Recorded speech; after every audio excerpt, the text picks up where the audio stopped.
باعزت بری ہے۔ دوسرے نمبر پر آپ کو یہ بتا دوں کہ آپ یہ دیکھ لیں کہ ایک طرف رسگلے کھانے والے لوگ، پیزے کھانے والے لوگ، وہ جناب بیماری کا بہانہ بنا کے ملک چھوڑ کر چلے گئے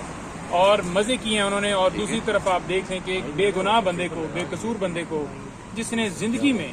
1 روپے کی کرپشن نہیں کی اور آج تک ان کے اوپر ایک FIR درج نہیں ہوئی، اور آپ دیکھ لیں کہ ان کے اوپر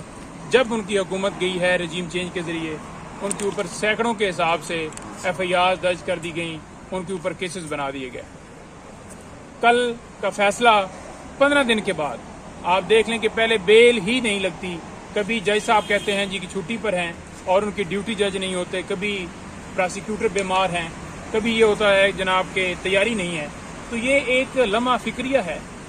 ہمارے سسٹم کے اوپر ایک نشان دھبا ہے کہ کس طرح ایک سابقہ وزیر اعظم کو اگر انصاف نہیں مل سکتا تو آپ کی میری کیا حیثیت ہے اور ہمیں کیا انصاف ملے گا۔ 15 دن کے بعد فیصلہ سنایا گیا اور فیصلے کے اندر کہیں پہ یہ نہیں لکھا کہ یہ ثبوت واضح ہوتے ہیں، یہ ایویڈنس ریکارڈ کے اوپر آئی ہے، یا یہ چیز ثابت کرتی ہے کہ انہوں نے جو سائفر ہے وہ چوری کیا یا سیاسی مقاصد کے لیے استعمال کیا۔ بیسیکلی جب سائفر باہر سے آیا تو وہ ایک دھمکی تھی جس میں یہ کہا گیا کہ اگر عمران خان کی حکومت کو نہ ہٹایا گیا تو آپ نتائج کے لیے تیار ہیں، اور اگر آپ اس کو ہٹا دیتے ہیں تو آپ کو معاف کر دیا جائے گا۔ تو یہ دھمکی باقاعدہ طور پر وہاں پر اسسٹنٹ سیکرٹری ہیں امریکہ کے، انہوں نے دی، اور آپ دیکھ لیں کہ ہمارے ملک کے اندر یہ حال ہے کہ چلتی پھرتی بہترین حکومت جس میں معیشت جو ہے وہ 6+ کے اوپر تھی، اور اس کو گرا دیا گیا اور اس کی سپورٹ کی گئی، نہ کہ اس کو جو ہے وہ جس نے یہ دھمکی بھجوائی تھی اس کو جواب دیا جاتا، جس نے ہماری غیرت پہ حملہ کیا، جس بندے نے اس بات کے اوپر آواز اٹھائی اور جو بندہ کھڑا ہو گیا ڈٹ کے، اس کو آج جیل میں ڈال دیا گیا ہے۔ اس کی ضمانت فکس نہیں ہوتی، اس کی ضمانت پر سماعت نہیں ہوتی، اور اگر سماعت ہوتی ہے تو میرٹس جو ہیں وہ اس کے اوپر بیل جو ہے وہ سنی نہیں جاتی، اور بیل بلا وجہ بغیر ریزنز کے خارج کر دی جاتی ہے۔ اس بیل کو بھی ہم چیلنج کر رہے ہیں، اور آج لیگل ٹیم کی عمران خان صاحب سے اٹک جیل میں ملاقات ہوگی،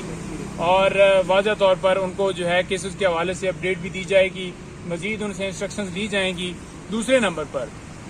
جب صدر پاکستان نے واضح طور پر لیٹر کے اندر لکھ دیا ہے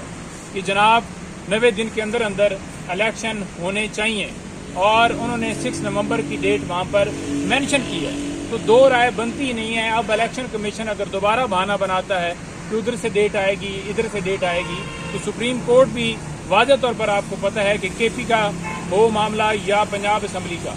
تو واضح طور پر وہ سپریم کورٹ کہہ چکی ہے جو کہ ان کے حکم کی تعمیل نہیں کی گئی، سپریم کورٹ کے حکم کو ہوا میں اڑایا گیا۔ تو آج ہم امید ان سے کیسے کر سکتے ہیں کہ وہ کوئی عدالت جو ہے سپیریئر کورٹ حکم کرے گی اور وہ اس کو مانیں گے۔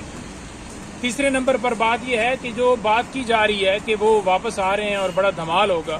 تو بالکل وہ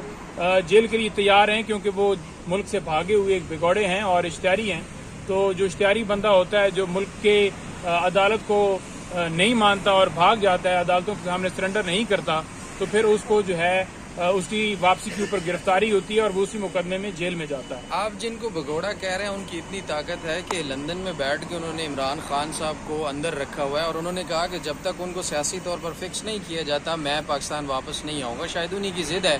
کہ ان کے آنے تک عمران خان صاحب کو اندر رکھا جائے۔ تو آپ نہیں لگتے سسٹم پورا اس وقت جو ہے وہ اس اشتہاری بھگوڑے کے اشاروں پر کام کر رہا ہے اور خان صاحب کو فکس کرنے کے چکر میں ہے؟ بالکل ٹھیک کہہ رہے ہیں، یہی پوزیشن بنی پڑی ہے، کیونکہ آپ نے ریسنٹلی دیکھا کہ جو امینڈمنٹس کی گئی چاہے نیب ہو یا دیگر، تمام میں یہی ہوا کہ ان کو کلین چٹ دی گئی، ان کے کیسز ختم کیے گئے، اور جن کے اوپر ایک مقدمہ درج نہیں ہو سکتا تھا ان کے اوپر سینکڑوں کے حساب سے مقدمے درج کر دیے گئے۔ بیلز اسی بنیاد کے اوپر کنفرم ہوتی ہیں کہ کوئی شواہد، کوئی ثبوت نہیں ملا۔ اور دوسرے نمبر پر یہ بتا دوں کہ یہ جو 9 ضمانتیں خان صاحب کی خارج ہوئی تھی، لوگ ہمیشہ یہ سوال پوچھتے ہیں کہ ان میں کیا بنا کیا نہیں ہے۔ کل اسلام آباد پولیس نے باقاعدہ طور پر رپورٹ پیش کر دی ہے۔ اسلام آباد پولیس نے یہ کہا ہے کہ ہم نے خان صاحب کی گرفتاری نہیں ڈالی، لہٰذا اگر کسی مقدمے میں دوران حراست کسی اور مقدمے میں جس میں پہلے ان کی گرفتاری ڈالی گئی ہو تو نئی گرفتاری قانونی طور پر نہیں ڈالی جا سکتی. اس پہ واضح طور پر آئین کا آرٹیکل 10(1), 10(2) اور 10(a) یہ بالکل پروٹیکشن دیتا ہے, اور اگر کسی نے گرفتاری ڈالی تو وہ آئین کے اوپر حملہ ہوگا, اور اس کے اوپر عدالت ہی ہے کہ نوٹس لے اور ان کے خلاف کارروائی کرے جس نے جو آئین توڑتا ہے. اطلاعات آ رہی ہیں کہ نیب کے القادر کیس میں خان صاحب کی گرفتاری ڈال دی گئی ہے, تو 10(a) کے تحت, 10(2) کے تحت, 1 کے تحت کیا سزا ہے جو خان صاحب پر گرفتاری ڈالنے والوں کو دی جا سکتی ہے اگر یہ خبر ٹھیک ہے تو؟ دیکھیں جی, بتا دیں وہ سوال دیکھیں, بات یہ ہے کہ 10(1) جو ہے اس میں واضح طور پر ذکر ہے کہ اگر بندہ گرفتار کیا ہے آپ نے تو اس کو آپ نے بتانا ہے کہ آپ اس مقدمے میں گرفتار ہیں. 10(2) جو ہے وہ واضح ہے کہ آپ نے 24 گھنٹوں کے اندر اندر متعلقہ کورٹ میں پیش کرنا ہے. تو نہ تو ان کے اوپر گرفتاری ڈالی گئی ہے کیونکہ انہیں دوبارہ جو ہے وہ کورٹ میں پیش کرنا تھا, اور 10(a) جو ہے وہ فیئر ٹرائل کے لیے کہتا ہے کہ کسی ہر بندے کو, ہر شہری کو فیئر ٹرائل کا حق دینا چاہیے, اور جو آئین کی کسی ایک دفعات کو بھی توڑتا ہے اس کے اوپر آرٹیکل 6 لگتا ہے. اور آج تک آپ دیکھ لیں کہ روزانہ آئین کی وائلیشن ہو رہی ہے, آرٹیکل 6 نہیں لگ رہا. کیوں نہیں لگ رہا؟ لگانا چاہیے عدالتوں کو. اگر ایک بندے کے اوپر آرٹیکل 6 لگ جاتا تو دوسروں کو کان ہو جاتا. نہیں بھائی, اچھا یہ بتا دیں نہیں بھائی, ایک تو کہ جیسے کہ کل تھوڑی سی بھی ہوا چلی ہے کہ عمران خان کو ضمانتیں مل رہی ہیں, فوری طور پہ نیب نے 190 ملین پاؤنڈ کے اندر دوبارہ پھر ان کی گرفتاری ڈالی گئی ہے. تو اگر یہاں سے ضمانت ہوتی ہے سائفر کے اندر, پھر آگے اسی طرح گرفتاریاں ڈالتے چلے گئے تو یہ تو الیکشن بھی ہو جائیں گے اور عمران خان جیل میں ہی رہیں گے. تو اس حوالے سے نمٹنے کے لیے آپ نے کیا تیاری کی ہے؟ کیا باقی جو مقدمات ہیں ان کی بھی